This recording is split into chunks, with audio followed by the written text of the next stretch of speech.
മുഹമ്മദ് നബി സല്ലല്ലാഹു അലൈഹി വസല്ലം തങ്ങളുടെ പ്രകാശമാണ് അർശിലങ്ങ് കാണുന്നത്. ആദം നബി അലൈഹിസ്സലാമിനെ അല്ലാഹ് പടക്കുന്നു. ആദം നബിയുടെ മുതുകിൽ ആ നൂറാനിയത്തിനെ നിക്ഷേപിക്കുന്നു. അതാ മലക്കുകൾക്ക് ആദം നബിയെ കാണിച്ചു കൊടുക്കുന്നു. അതാ മലക്കുകൾ തന്നെ പറയുന്നത്, ഇബ്നു ഹജർ തങ്ങൾ പറയാ, ആദമിന്റെ മുഖത്തേക്ക് ഞങ്ങൾ നോക്കിയപ്പോ സുബ്ഹാനല്ലാഹ്, അല്ലാഹ് പടച്ച സകല വെളിച്ചങ്ങളെയും ഓവർടേക്ക് ചെയ്യുന്ന ഒരു വെളിച്ചം ആദമിന്റെ മുതുകിൽ നിന്ന് ഇങ്ങനെ ലംഘിക്കുകയാണ്. എന്താ ആദമിന്റെ മുതുകിൽ നിന്ന് ലംഘുന്നത്? നൂറു മുഹമ്മദ് ഇബ്നു അബ്ദുല്ലാഹ്, അബ്ദുല്ലാഹിന്റെ മകനായ മുഹമ്മദ് റസൂലുള്ളാഹി. ആ റസൂലുള്ളാഹിന്റെ നൂറാനിയത്ത് ലംഘിക്കുകയാണ്. അതുകൊണ്ടല്ലേ മലക്കുകളോട് അല്ലാഹ് പറയാണ്, എല്ലാവരും ഇങ്ങോട്ട് ചിന്തിക്കാം. റസൂലുള്ളാഹിന്റെ മദ്ഹ നേരത്തെ പറഞ്ഞല്ലോ, കേൾക്കാൻ ഉണ്ടാവില്ല. റസൂലുള്ളാഹിന്റെ മദ്ഹ എല്ലാവരും ഇങ്ങോട്ട് നോക്കണം. സയ്യിദുനാ മുഹമ്മദ് റസൂലുള്ളാഹി, ആ റസൂലുള്ളാഹിന്റെ നൂറാനിയത്തിന് ആദം നബിയുടെ മുതുകിൽ അല്ലാഹ് പടച്ചപ്പോ അതാ മഹാന്മാര് പറയുന്നു, ഇന്നമാ സജദൽ മലായികതു ലി ആദമ, ആദം നബിക്ക് മലക്കുകൾ സുജൂദ് ചെയ്തില്ലേ? ലി അജലി നൂരി മുഹമ്മദിൻ സല്ലല്ലാഹു അലൈഹി വസല്ലം. എന്തിനാണ് ആദം നബിക്ക് മലക്കുകൾ സുജൂദ് ചെയ്യുന്നത്? അതാ സുജൂദിന്റെ കാരണം ഇബ്നു ഹജർ തങ്ങൾ പറയാണ്, ആദമിന്റെ മുതുകിൽ റസൂലുള്ളാഹിന്റെ പ്രകാശമുണ്ട്. ആ പ്രകാശത്തിനെ ബഹുമാനിച്ചുകൊണ്ട് മലക്കുകൾ സുജൂദ് ചെയ്യുന്നു. ഇത് ഒരു കാരണമാണ്, വേറെ കാരണമില്ലെന്ന് അർത്ഥമില്ല. ബഹുമാനപ്പെട്ട അല്ലാമ റാസി റഹ്മത്തുള്ളാഹി അലൈഹി ഫസജദൽ മലായികതു കുല്ലുഹും മജ്മൂൻ ആയത്തിന്റെ തഫ്സീറിൽ സുജൂദിന്റെ ഒട്ടനവധി കാരണങ്ങൾ വിശദീകരിക്കുന്നത് കാണാം. ഇബ്നു ഹജർ തങ്ങൾ കാരണം പറയുന്നു, ഹബീബായ തങ്ങൾ നൂറാനിയത്താകുന്ന പ്രകാശം ആദമിന്റെ മുഖത്തിലുണ്ട്, നെറ്റിത്തടത്തിലുണ്ട്, അവിടുത്തെ മുതുകിലുണ്ട്. മലക്കുകളോട് സുജൂദ് ചെയ്യാൻ വേണ്ടി പറയാ. എല്ലാ മലക്കുകളും റസൂലുള്ളാഹിനെ ബഹുമാനിച്ചു. എല്ലാ മലക്കുകളും റസൂലുള്ളാഹിനെ ബഹുമാനിച്ചു. ഇല്ല വാഹിദ, ഒരാളൊഴികെ. ഓന്റെ പേര് സദസ്സിന് പറയണം വേണ്ടല്ലേ? വേണ്ട, ഓൻ ചെയ്തില്ല. കണ്ടോ, റസൂലുള്ളാഹിനെ ബഹുമാനിക്കാത്ത ഒന്നാമത്തെ വ്യക്തി, റസൂലുള്ളാഹിനെ ബഹുമാനിക്കാത്ത ഒന്നാമത്തെ വ്യക്തി ആരാ? പകയൻ ഇബ്ലീസ്. എന്നാൽ നിങ്ങൾക്ക് കേൾക്കണോ, അവിടുന്ന് തുടങ്ങിയതാ. എന്നാൽ രസം, ബഹുമാനപ്പെട്ട ഫുളൈൽ ഇബ്നു ഇയാദ് തങ്ങൾ എഴുതി വെച്ചത് കാണാം. എന്താ ഈ പകയന് അന്ന് സ്വർഗത്തിന് പുറത്താക്കിയില്ലേ? 7 ആകാശം വരെ ഇങ്ങനെ കയറിപ്പോയിരുന്നു. അവസാനം ഈസാ നബിനെ പ്രസവിക്കപ്പെട്ടപ്പോൾ 4 ആകാശമായിട്ട് മാറി. പിന്നെ 4 ദുനിയത്തിന് പെർമിഷൻ ഇല്ല. അങ്ങനെ ഒരു ദിവസം ഒരു തിങ്കളാഴ്ച സുബഹിയോടെടുത്ത സമയത്ത് ഒറ്റപ്പറക്കല. 1-ാം ആകാശത്തിന്റെ വാതിക്കലെത്തിയപ്പോൾ മലായികത്തുകൾ ചെങ്കോലെറിഞ്ഞ് ആട്ടിയോടിച്ചു. 1-ാം ആകാശത്തിൽ പോലും കയറാൻ കഴിഞ്ഞില്ല. മടങ്ങി വന്നു, കരഞ്ഞ് മടങ്ങി വന്നു. അങ്ങനെ ഭൂമിക്കെത്തി. എത്തിയപ്പോ ചോട്ടാ പുള്ളികൾ, പേരക്കുട്ടികൾ ചോദിച്ചു, ഉപ്പാപ്പ എന്തിനാ കരയുന്നതോ? എന്റെ സങ്കടം പറയാൻ കുറെ ഉണ്ട്. എന്താ, ഞാൻ 7 ആകാശം വരെ കയറിയിരുന്നു, അത് പോയി. 4-ാം ആകാശത്തിൽ അത് പോയി. 1-ാം ആകാശത്തിന്റെ കവാടത്തിലെത്തിയപ്പോ മലക്കുകൾ എന്നെ തീക്കട്ടെറിഞ്ഞ് ആട്ടി ഓടിച്ചു. എനിക്ക് കയറാൻ പറ്റിയില്ല. അവിടത്തേക്ക് കയറാൻ പറ്റിയില്ല. എന്തോ ഒരു കാരണം ഇവിടെ സംഭവിച്ചിട്ടുണ്ട്. മലക്കുകൾ ഈ ഇബ്ലീസ് പറഞ്ഞപ്പോ അവന്റെ പേരക്കുട്ടികൾ പറയാണ്, ഉപ്പാപ്പ ബേജാറാണ്ട, ഞങ്ങളൊന്ന് അന്വേഷിച്ച് പറട്ടെ. അങ്ങനെ ഈ ഭൂമിയോ അന്വേഷിക്കാൻ തുടങ്ങി. പേരക്കുട്ടികൾ കഅബന്റെ അടുത്തൊരു ചെറിയൊരു വീട്. ആ വീട്ടിന്റെ അകത്തൊരു ഉമ്മ. ആ ഉമ്മ ഒരു കുഞ്ഞിനെ പ്രസവിച്ചിട്ടുണ്ട്. മക്കത്ത് ഭയങ്കര അത്ഭുതം ഉണ്ടായിട്ടുണ്ട്. ഓഹോ, ഈ കാരണം പോയിട്ട് ഈ മക്കൾ ഒരു ഉപ്പാപ്പ കഅബന്റെ അടുത്തൊരു കുഞ്ഞ് ജനിച്ചിട്ടുണ്ട്, വല്ലാത്തൊരു കുഞ്ഞന്നെ. ആ കുഞ്ഞ് വന്നോ? ആ കുഞ്ഞ് ജനിച്ചോ? ആ കുഞ്ഞിനെ പ്രസവിക്കപ്പെട്ടോ?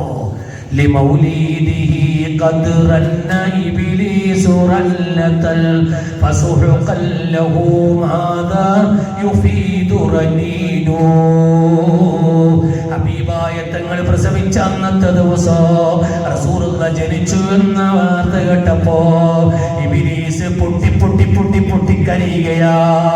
എന്തിനാ കരയുന്നത്?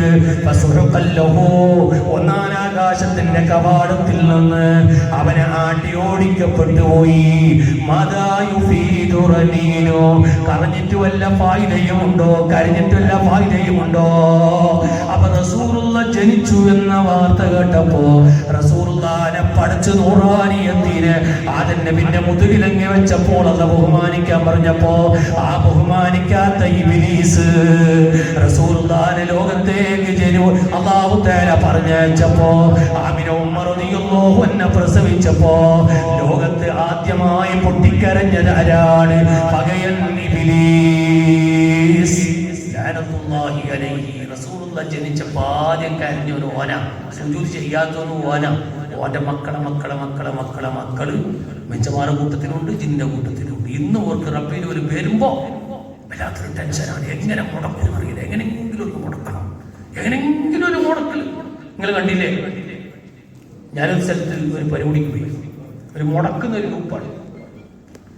രാവിലെ സമയത്ത് 4:30 മണിക്ക് ഉദ്ഘാടനം നടത്തുമ്പോൾ അയാളെ കുറിച്ച് ഇങ്ങനെ അറിയാൻ തുടങ്ങിയാൽ പിന്നെ അദ്ദേഹത്തോട് സ്നേഹം വർദ്ധിക്കുകയാണ്. അപ്പൊ നബി സല്ലല്ലാഹു അലൈഹി വസല്ലമ തങ്ങളോട് ഈമാനില്ലാത്തൊരു മനുഷ്യനിക്ക് മഹബത്തില്ല. മഹബത്തില്ലാത്തവനിക്ക് ഈമാനില്ല. മഹബത്ത് വേണോ? ആരെയാണോ സ്നേഹിക്കുന്നത്, സ്നേഹിക്കുന്നവന് സ്നേഹിക്കപ്പെടുന്ന ആളെ കുറിച്ച് നന്നായി ഒരു പഠനം നടത്തണം. അങ്ങനെ പഠിച്ച് ആ വ്യക്തിയെ കുറിച്ച് നന്നായി മനസ്സിലാകുമ്പോൾ സ്നേഹം കൂടി വരികയാണ്. സുൽത്താനുൽ ഉലമ അല്ലാഹു ആഫിയത്ത് കൂട്ടി കൊടുക്കട്ടെ. സ്നേഹമില്ലാത്ത ഒരു സദസ്സിലുണ്ടോ? ഉണ്ടോ? ഇല്ല. എന്തുകൊണ്ട്? നമുക്ക് ഉസ്താദിനെ അറിയാം. താജുൽ ഉലമ ആ പേര് കേൾക്കുമ്പോൾ തന്നെ രോമാഞ്ചമല്ലേ? സ്നേഹമില്ലാത്തവരാരെങ്കിലും ഉണ്ടോ? ഇല്ല. എന്തുകൊണ്ട്? നമുക്കറിയാം. ഞാൻ അറിഞ്ഞവരാ, കണ്ടവരാ, അവിടുത്തെ പരിപാടിയിൽ പങ്കെടുത്തവരാ, ആ നേതൃത്വത്തിന്റെ പിന്നിൽ അണിനിരന്നവരാ, നമുക്കറിയാം. അപ്പൊ അറിയണം, അത് സ്നേഹത്തിന്റെ മാനദണ്ഡമാണ്. എന്നാൽ നിങ്ങൾ നോക്ക്, ഹബീബിനോട് സ്നേഹമില്ലാത്തവനിക്ക് ഈമാനില്ലെന്ന് പറയുമ്പോൾ ഹബീബിനെ പഠിക്കൽ നിർബന്ധമാണ്. ഹബീബുൽ വറാ റസൂലുള്ളാഹി സ്വല്ലല്ലാഹു അലൈഹി വസല്ലം തങ്ങളെ കുറിച്ച് നന്നായി ഒരു പഠനം നടത്തണം. പഠിച്ചേ പറ്റൂ. നിങ്ങൾ നോക്ക്, നമ്മുടെ സദസ്സിൽ ഒരാൾ പറയാം, എനിക്ക് മംഗലാപുരത്ത് ഒരാളോട് വല്ലാത്ത സ്നേഹമാണ്. അദ്ദേഹത്തിന്റെ പേരെന്താ? എനിക്കറിയില്ല. അദ്ദേഹത്തിന്റെ വീട് എവിടെ? മംഗലാപുരത്ത്. മംഗലാപുരത്ത് എവിടെ? അറിയില്ല. നീ കണ്ടിനോ? ഞാൻ കണ്ടിട്ടില്ല. കേട്ടിനോ? കേട്ടിട്ടില്ല. എനിക്ക് വല്ലാത്തൊരു സ്നേഹ. എന്നാൽ ഈ സ്നേഹിക്കുന്ന നിനക്ക് തൊട്ടപ്പുറത്ത് ഒരു കങ്കനാടിന്റെ ഹോസ്പിറ്റലിൽ കൊണ്ടിട്ട് അഡ്മിറ്റ് ചെയ്താൽ മതി. കണ്ടിത് മാനസിക രോഗി പറയുന്ന ഒരു വാക്കാണ് ഈ വാക്ക്. അറിയില്ല, വീട് എവിടെ എന്നറിയില്ല, കേട്ടിട്ടില്ല, എനിക്ക് വല്ലാത്തൊരു സ്നേഹമാണ്. എനിക്കെന്താ അർത്ഥമുള്ള? അത് മാനസിക രോഗി പറയുന്ന വാക്കാണ്. അറിയാതെ, മനസ്സിലാക്കാതെ, പഠിക്കാതെ ഒരാൾക്ക് സ്നേഹിക്കാൻ കഴിയില്ല. അപ്പൊ നബി സല്ലല്ലാഹു അലൈഹി വസല്ലം തങ്ങളെ കുറിച്ച് നന്നായി ഒരു പഠനം നടത്തണം. ആ പഠനം നടത്തിയാലേ ആരാണ് ഹബീബ് എന്ന് മനസ്സിലാവുകയുള്ളൂ. പ്രിയപ്പെട്ട സുഹൃത്തുക്കളെ, എന്നാൽ ഹബീബുൽ വറാ റസൂലുള്ളാഹി സ്വല്ലല്ലാഹു അലൈഹി വസല്ലം തങ്ങളെ കുറിച്ച് നമുക്കൊരു പഠനം നടത്തണം. നിങ്ങൾ നോക്കൂ, എങ്ങനെ നബി സല്ലല്ലാഹു അലൈഹി വസല്ലം തങ്ങളെ മനസ്സിലാക്കാൻ കഴിയും? 63 കൊല്ലക്കാലം നബി സല്ലല്ലാഹു അലൈഹി വസല്ലം തങ്ങൾ മക്കയിലും മദീനയിലുമായി ജീവിച്ചു. സ്വഹാബത്ത് കൂടെ കൂടി. ആ സ്വഹാബത്ത് റസൂലുള്ളാഹിന്റെ പിന്നാലും നടന്നു. റസൂലുള്ളാഹിനെ നന്നായി മനസ്സിലാക്കി. അല്ലാമ ഖുർത്തുബി റഹ്മത്തുള്ളാഹി അലൈഹി തങ്ങൾ എഴുതി വെച്ചത് കാണാം. ലം യദ്ഹർ ലനാ തമാമു ഹുസ്നിഹി സ്വല്ലല്ലാഹു അലൈഹി വസല്ലം. നബി സല്ലല്ലാഹു അലൈഹി വസല്ലം തങ്ങളെ കൂടെ കൂടിയ സ്വഹാബത്ത്, റസൂലുള്ളാഹിനെ കണ്ടവർ, റസൂലുള്ളാഹിനെ മനസ്സിലാക്കിയവർ, അവരെ കുറിച്ച് മഹാന്മാരെ രേഖപ്പെടുത്തുകയാണ്. ലം യദ്ഹർ ലനാ തമാമു ഹുസ്നിഹി സ്വല്ലല്ലാഹു അലൈഹി വസല്ലം. റസൂലുള്ളാഹിനെ കണ്ടവർ തന്നെ പൂർണ്ണമായി റസൂലുള്ളാഹിനെ കണ്ടിട്ടില്ല. ഹബീബിനെ കണ്ടവർ തന്നെ റസൂലുള്ളാഹിനെ പൂർണ്ണമായി കണ്ടിട്ടില്ല. സിദ്ദീഖുൽ അക്ബർ തങ്ങൾ കണ്ടിട്ടുണ്ട്, കണ്ടിട്ടില്ല. ഉമർ ഖത്താബ് കണ്ടിട്ടുണ്ട്, കണ്ടിട്ടില്ല. ഉസ്മാൻ തങ്ങൾ റസൂലുള്ളാഹിനെ കണ്ടിട്ടുണ്ട്, കണ്ടിട്ടില്ല. അങ്ങനെ ലക്ഷക്കണക്കിന് സ്വഹാബത്ത് റസൂലുള്ളാഹിനെ കണ്ടിട്ടുണ്ട്, കണ്ടിട്ടില്ല. ഞാൻ പറയല്ല, അല്ലാമ ഖുർത്തുബി തങ്ങൾ രേഖപ്പെടുത്തുകയാണ്, നബി സല്ലല്ലാഹു അലൈഹി വസല്ലമ തങ്ങളെ വ്യക്തമായി ആരും കണ്ടിട്ടില്ല.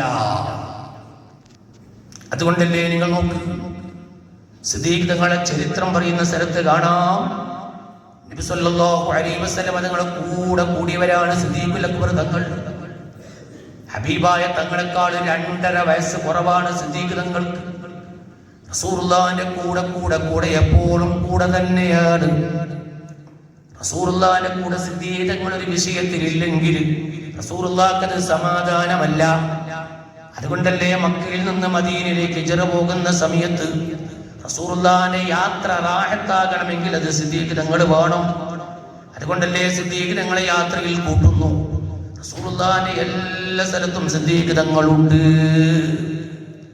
അങ്ങനെ യാത്ര പോയി മദീനയിലേക്ക് യാത്ര പുറപ്പെട്ട് രാവിലെ നേരം വെളുക്കാനാകുമ്പോൾ നബി സല്ലല്ലാഹു അലൈഹി വസല്ലം തങ്ങൾ പറഞ്ഞു, സിദ്ദീഖേ, ശത്രുക്കൾ പിന്നാലെ വരുന്നുണ്ട്, ഈ പർവ്വതത്തിന്റെ മുകളിൽ കയറാം.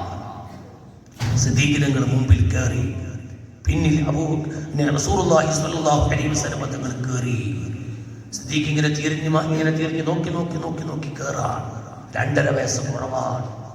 അങ്ങ് പർവ്വതത്തിന്റെ മുകളിൽ കയറി ഒരു പകുതിയിലെത്തിയപ്പോൾ റസൂലുള്ളാഹിക്ക് ക്ഷീണം കൊണ്ട് കയറാൻ പറ്റുന്നില്ല. സിദ്ദീഖ് തങ്ങൾക്ക് അതിനേക്കാളും ക്ഷീണമാണ്. മുമ്പിൽ കയറിയ സിദ്ദീഖ് തങ്ങൾ താഴോട്ട് ഇറങ്ങിയിട്ട് മുത്തുനബിയോട് പറഞ്ഞു, നബിയെ, കഴുത്തിൽ കയറിയിരുന്നോളൂ, ഞാൻ കഴുത്തിൽ കയറി തങ്ങളങ്ങോട്ട് കൊണ്ടുപോകാം. സിദ്ദീഖുൽ അക്ബർ തങ്ങൾ റസൂലുള്ളാഹിനെ കഴുത്തിലിട്ടിട്ട് ആ പർവ്വതത്തിന്റെ മുകളിൽ കയറുകയാ. ഇന്ന് കയറുമ്പോൾ പിടിക്കാൻ ഒരു കമ്പിയുണ്ടെന്ന് കമ്പിയില്ല. സിദ്ദീഖ് തങ്ങൾ ഹബീബായ തങ്ങളെ പേരടിയിൽ ഏറ്റുകൊണ്ട് ആ പർവ്വതത്തിന്റെ മുകളിൽ അങ്ങ് കയറുന്നു. സുബ്ഹാനല്ലാഹ്. ആ സിദ്ദീഖ് തങ്ങൾ ഗുഹന്റെ മുകളിലെത്തിയപ്പോൾ അതിന്റെ അകത്ത് കയറി സിദ്ദീഖ് തങ്ങൾ എല്ലാ ദ്വാരങ്ങളും പൊത്തുകളൊക്കെ ബന്ദ് ചെയ്ത് അവസാനം ഒരു ദ്വാരമുണ്ട്, അവിടെ കാല് വെച്ചിട്ട് ഹബീബായ തങ്ങളെ അകത്തേക്ക് വിളിക്കുന്നു. ആർക്കാ ക്ഷീണം കൂടുതൽ? സിദ്ദീഖുൽ അക്ബർ തങ്ങൾക്ക് ആ ക്ഷീണം കൂടുതൽ. പക്ഷേ സിദ്ദീഖ് തങ്ങൾ ഇരിക്കുന്നു, ഹബീബായ തങ്ങൾ മടിയിൽ തലവെച്ച് കിടക്കുന്നു. കാലിൽ വന്ന് സർപ്പമങ്ങ് കൊത്തുന്നു. അറിയാതെ കണ്ണിലൂടെ വെള്ളം മുറ്റി വീഴുന്നു. സുബ്ഹാന റബ്ബി. ഹബീബായ തങ്ങളെ കണ്ണു ഉറങ്ങിയിട്ടുണ്ട്. വൽ ഖൽബു യഖ്ലാൽ. ഖൽബ് ഉറങ്ങിയില്ലല്ലോ. ഇമാം ബുഖാരി സഹീഹുൽ ബുഖാരിയിൽ പറഞ്ഞത് കണ്ടില്ലേ? കണ്ണു ഉറങ്ങുന്നു, ഖൽബ് ഉറങ്ങുന്നില്ല. ഹബീബായ തങ്ങൾ ഉറങ്ങുന്ന കണ്ണ് സിദ്ദീഖ് തങ്ങളെ കണ്ണുനീരുറ്റിയപ്പോൾ അതാ എഴുന്നേറ്റ് പോയി ഹബീബായ തങ്ങള്. ചോദിക്കുന്നു, എന്തിനാ സിദ്ദീഖേ കരയുന്നത്? മറുപടി എന്താണെന്നറിയോ? അഫ്വൻ യാ റസൂലല്ലാഹ്, നബിയേ മാഫ് ചെയ്യണം, നബിയേ മാഫ് ചെയ്യണം. എന്തിനാണ് കരയുന്നതെന്ന് ചോദിക്കുമ്പോൾ സിദ്ദീഖ് തങ്ങളുടെ മറുപടി എന്താണ്? അഫ്വൻ യാ റസൂലല്ലാഹ്, മാഫ് ചെയ്യണം നബിയേ. കാരണം എനിക്ക് പാമ്പ് കുത്തിയതല്ല വിഷയം, എന്റെ കണ്ണ് നീരുകൊണ്ട് തങ്ങളെ ഉറക്ക് നഷ്ടപ്പെട്ടു പോയതാണ് വിഷയം. അങ്ങനെ രണ്ടുപേരും ഗുഹന്റെ അകത്താണ്. അപ്പോഴാണ് സുബ്ഹാന റബ്ബി, ആരും കൂടെയില്ല, ഗുഹന്റെ അകത്ത് താമസിക്കുന്നു. അതാ മാടപ്രാവ് വന്ന് ഈ ഗുഹന്റെ വാതിക്കൽ അങ്ങോട്ടും ഇങ്ങോട്ടും കളിക്കുകയാണ്. മാടപ്രാവ് മുട്ടയിടുകയാ. ഇമാം സുയൂത്തി റളിയല്ലാഹു അൻഹു രേഖപ്പെടുത്തി വെച്ചതേ കാണാം. പോരാ, ചലന്തി മൈക്കാൽ തീർന്ന ബണ്ണാത്തോ എന്തായാ ബണ്ണാത്തോ എന്തായാ ബണ്ണാത്തോ ചലന്തി, അവര് ബണ്ണാത്തോ എന്നാണ്. ആ ചലന്തി വന്നവിടെ വലയിടുകയാണ്. സുബ്ഹാന റബ്ബി. എന്തേ ചലന്തി വലയിടാനുള്ള കാരണം? ഇതിന്റെ അകത്തേക്ക് ആരും പോയിട്ടില്ല എന്ന് മനസ്സിലാക്കാനാണ്. അപ്പോഴാണ് സിദ്ദീഖുൽ അക്ബർ തങ്ങൾ ഗുഹന്റെ അകത്ത് ഇങ്ങനെ നോക്കുമ്പോൾ മേൽഭാഗത്ത് ശത്രുക്കളെ കാലിങ്ങനെ കാണുന്നു. ഓ നബിയേ, ശത്രുക്കൾ വന്നു. അപ്പോഴാണ് നബി സല്ലല്ലാഹു അലൈഹി വസല്ലം തങ്ങൾ പറയുന്നു, സിദ്ദീഖേ, ഇന്നല്ലാഹ മഅനാ, നമ്മുടെ കൂടെ അല്ലാഹുണ്ട് കേട്ടോ സിദ്ദീഖേ, ബേജാറാകേണ്ടതില്ല. ചരിത്രം പറയുന്നു, തീർന്നില്ല. സിദ്ദീഖ് തങ്ങൾ ഇങ്ങനെ ശത്രുക്കളെ കാലിങ്ങനെ കാണുന്ന സമയത്ത് ഹബീബായ തങ്ങളോട് സിദ്ദീഖ് തങ്ങൾ സങ്കടം പറയുമ്പോ ഹബീബായ തങ്ങൾ ഇന്നല്ലാഹ മഅനാ എന്ന് പറഞ്ഞിട്ട് രണ്ടാമത് പറഞ്ഞൊരു വാക്ക് ചരിത്ര ഗ്രന്ഥങ്ങളിൽ എഴുതി വെച്ചത് കാണുന്നുണ്ട്. ഹബീബായ തങ്ങൾ സിദ്ദീഖ് തങ്ങളോട് പറയുന്നു, സിദ്ദീഖേ, ആ വലത് ഭാഗത്തേക്കൊന്ന് നോക്കൂ നിങ്ങള്. രണ്ടുപേരും താമസിക്കുന്ന ഗുഹന്റെ ഉള്ളില് നബി സല്ലല്ലാഹു അലൈഹി വസല്ലം തങ്ങൾ വിരൽ ചൂണ്ടിയ വലത് ഭാഗത്തേക്ക് ഇങ്ങനെ നോക്കുമ്പോൾ അവിടെ നല്ലൊരു കടല് കാണുന്നു. കടലിൽ അതാ ഒരു കപ്പൽ വന്ന് നിൽക്കുന്നത് കാണുന്നു. ഹബീബായ തങ്ങൾ പറയുന്നു, സിദ്ദീഖേ, ശത്രുക്കൾ വരൂല, വന്നാ നമുക്ക് കപ്പലിൽ കയറാം. എവിടെന്നാണ് ഗുഹയിൽ കടല്? എവിടെന്നാണ് ഗുഹയിൽ കപ്പല്? മുഅ്ജിസത്തു റസൂലില്ലാഹ്, ഹബീബായ തങ്ങളെ മുഅ്ജിസത്താണ്. ഇരിക്കട്ടെ സുഹൃത്തുക്കളെ, ഞാൻ എന്തിനാ ഇതൊക്കെ പറഞ്ഞത്? ഹബീബായ തങ്ങളെ കൂടെയാണ് സിദ്ദീഖുൽ അക്ബർ തങ്ങള്. ആ സിദ്ദീഖ് തങ്ങൾ പറഞ്ഞത് ചരിത്രത്തിൽ കാണുന്നു, ഞാൻ എൻ്റെ ഹബീബിനെ കണ്ടിട്ടില്ല. അല്ലാമ ഖുർത്തുബി തങ്ങൾ എന്താ പറയുന്നത്? ലം യദ്ഹർ ലനാ തമാമു ഹുസ്നിഹി, റസൂലുള്ളാഹിനെ പൂർണ്ണമായി നമ്മൾ കണ്ടിട്ടില്ല. എന്നിട്ട് സിദ്ദീഖ് തങ്ങൾ പറയുന്നു, ഇല്ലാ മർറതൻ വാഹിദ, ഞാൻ ഹബീബായ തങ്ങളെ ഒരു പ്രാവശ്യം കണ്ടിട്ടുണ്ട്. ഒറ്റ പ്രാവശ്യം ഞാൻ ഹബീബിനെ കണ്ടിട്ടുണ്ട്. മനസ്സിലാക്കണം, കണ്ടത് റസൂലുള്ളാഹിന്റെ പൂർണ്ണ രൂപമല്ല. ഇനി നിങ്ങൾ നോക്ക്, തീർന്നില്ല. അതാ മഹാന്മാര് രേഖപ്പെടുത്തുന്നത് കണ്ടില്ലേ സുഹൃത്തുക്കളെ? അതാ ഇസ്മായിലെ ഖുർത്തുബി തങ്ങൾ പറയുന്നു, യന്നഹു ലൗ ലഹറ ലനാ തമാമു ഹുസ്നിഹി, റസൂലുള്ളാഹ് അല്ലാഹു കൊടുത്ത പൂർണ്ണമായ ഭംഗിയില്ലേ, ആ ഭംഗിയോടുകൂടെ റസൂലുള്ളാഹിനെ കണ്ടിരുന്നുവെങ്കിൽ ലമാ താഖത്ത് അഅ്യുനുനാ റുയതഹു സ്വല്ലല്ലാഹു അലൈഹി വസല്ലം, നമ്മളെ കണ്ണിനിക്ക് ഹബീബായ തങ്ങളെ കാണാൻ സാധിക്കുമായിരുന്നില്ല. ഹബീബിനെ കാണാൻ നമ്മളെ കണ്ണിനിക്ക് സാധിക്കുമായിരുന്നില്ല. എന്തേ കാരണം എന്നറിയോ? ഞാനൊരു ഉദാഹരണം പറയട്ടെ. ബഹുമാനപ്പെട്ട യൂസുഫ് നബി അലൈഹിസ്സലാം കേട്ടിട്ടില്ലേ സുഹൃത്തുക്കളെ? അല്ലാഹു തആല ഏറ്റവും ഭംഗി കൊടുത്തൊരു നബിയാണ് നബിയുല്ലാഹി യൂസുഫ് നബി അലൈഹിസ്സലാം. അല്ലാഹു തആല രണ്ട് ഭംഗി പഠിച്ചു. സ്റ്റൈൽ, ചന്തം, എന്താന്നില്ലേ, ചന്തം പഠിച്ചു. രണ്ട് ഭംഗിയെ പഠിച്ചു. ആ രണ്ട് ഭംഗിയിൽ നിന്ന് ഒരെണ്ണത്തിനെ അല്ലാഹു തആല നേരെ കഷ്ണമാക്കി രണ്ട് പൊളപ്പാക്കി നേരെ പകുതി യൂസുഫ് നബിക്ക് കൊടുത്തു. മറ്റേ പകുതി ആദം നബി മുതൽ ഖിയാമത്ത് നാൾ വരെ ജനങ്ങൾക്ക് കൊടുത്തു. അതിൽ പെട്ടതാ നമ്മളൊക്കെ. അത് ഒരെണ്ണം തീർന്നില്ലേ? പകുതി യൂസുഫ് നബിക്കും പകുതി ലോക ജനങ്ങൾക്കും. മറ്റൊന്ന് ബാക്കിയില്ലേ? അത് ഫുള്ളായിട്ട് നൽകപ്പെട്ട നേതാവാണ് മുഹമ്മദുർ റസൂലുള്ളാഹ്. എന്നാൽ നിങ്ങൾ നോക്ക്, ആ പകുതി ഭംഗി നൽകപ്പെട്ട യൂസുഫ് നബി അലൈഹി ഇസ്ലാമിന്റെ കഥ കേട്ടിട്ടില്ലേ നിങ്ങൾ? യൂസുഫ് കിസ്സ കേട്ടില്ലേ? അന്നത്തെ സലീഖ ബീവിയും ഒക്കെ ഉള്ളവരൊക്കെ കണ്ടപ്പോൾ സലീഖ ബീവിയെ കുറിച്ച് ആരോപണം വന്നപ്പോൾ സലീഖ ബീവി ആ നാട്ടിലെ സ്ത്രീകൾക്ക് പാഠം പഠിപ്പിക്കണമെന്ന് മനസ്സിലാക്കി ഉമ്മമാരൊക്കെ വന്ന് വിളിച്ചു വരുത്തി കൊട്ടാരത്തിന്റെ താഴ്ഭാഗത്ത് നിർത്തി നല്ലൊരു പഴവും കത്തിയും കയ്യിൽ കൊടുത്തിട്ട് യൂസുഫ് നബിയോട് ഇറങ്ങി വരാൻ വേണ്ടി പറഞ്ഞു. യൂസുഫ് നബി ഇറങ്ങി വരുമ്പോൾ അവരിങ്ങനെ മുറിക്കുകയാ, പഴം മുറിക്കുകയാ. യൂസുഫ് നബി ഇങ്ങനെ നോക്കിയപ്പോൾ സുബ്ഹാനല്ലാഹ്, കണ്ടവര് കൈയിന്റെ വിരലങ്ങ് മുറിച്ച് കൈയിന്റെ വിരൽ മുഴുവനും തീർന്ന് കത്തിയും താഴെ വീണ് വിരലും താഴെ വീണ് നൂറുകണക്കിന് സ്ത്രീകൾ അവിടെ വീണ് രക്തം പോയി ചോര പോയി മരിച്ചു എന്ന് ചരിത്രം പറയുന്നു. പക്ഷേ വിരല് മുറിച്ചവർക്ക് അറിയുന്നില്ല യൂസുഫിനെ കണ്ട് ലയിച്ചു പോയതാണ്. പകുതി പങ്കു കൊടുത്ത യൂസുഫിനെ കണ്ട് ലയിച്ചു പോയതാ. യേസീബിന്റെ യൂസുഫല്ല, യൂസുഫ് നബി അലൈഹിസ്സലാം. യൂസുഫ് നബിയെ കണ്ട് ലയിച്ചു പോയവര്. എന്നാ ചോദിക്കട്ടെ, പകുതി ഭംഗി കൊടുത്ത യൂസുഫ് നബിനെ കണ്ടിട്ട് അന്നത്തെ പെണ്ണുങ്ങളൊക്കെ കൈമുറിച്ചെങ്കിൽ ഫുള്ളായിട്ടൊരു ഭംഗി കൊടുത്ത റസൂലുള്ളാഹിനെ കണ്ടിട്ട് മദീനത്തെ പെണ്ണുങ്ങൾ കൈമുറിച്ചോ? മുറിച്ചിനോ? മുറിച്ചിട്ടില്ല. സദഖത്തുല്ലാഹി അൽ-ഖായിദ് തങ്ങൾ പറഞ്ഞു, റസൂലുള്ളാഹിനെ അവർ കണ്ടിരുന്നുവെങ്കിൽ കൈയല്ല, അവർ കത്തിയെടുത്ത് കഴുത്ത് മുറിക്കുമായിരുന്നു അവര്. പക്ഷേ റസൂലുള്ളാഹിനെ കണ്ടിട്ടില്ല. ഹബീബായ തങ്ങളെ അല്ലാഹു വെളിപ്പെടുത്തിയിട്ടില്ല. റസൂലുള്ളാഹിനെ അല്ലാഹു മറച്ചു വെച്ചതാണ്. അതേ റസൂലുള്ളാഹിനെ അല്ലാഹു ഒളിപ്പിച്ചു വെച്ചതാണ്. അതുകൊണ്ടാണ് നമ്മുടെ നാട്ടിലെ പഴയ അരിമീങ്ങൾ വേദ പറയുമ്പോൾ കേട്ടിട്ടുണ്ട്, ഹബീബായ തങ്ങള് ചിപ്പിന്റെ അകത്ത് ഒളിപ്പിച്ചു വെച്ചൊരു മുത്താണ്. ചിപ്പിനെ മാത്രമേ കണ്ടിട്ടുള്ളൂ, അതിനുള്ള മുത്തിനെ കണ്ടവരില്ല. ഇനിയൊരു ചോദ്യം, അള്ളാഹുത്തല ഒരാൾക്ക് നല്ല ചന്തം കൊടുത്തെങ്കിൽ, ഭംഗി കൊടുത്തെങ്കിൽ, ദുനിയാവിലായി ജനങ്ങൾക്ക് കാണിച്ചിട്ടെങ്കിലും ഭംഗി കൊടുത്തിട്ട് കാര്യമുണ്ടോ? ഉണ്ടാവും.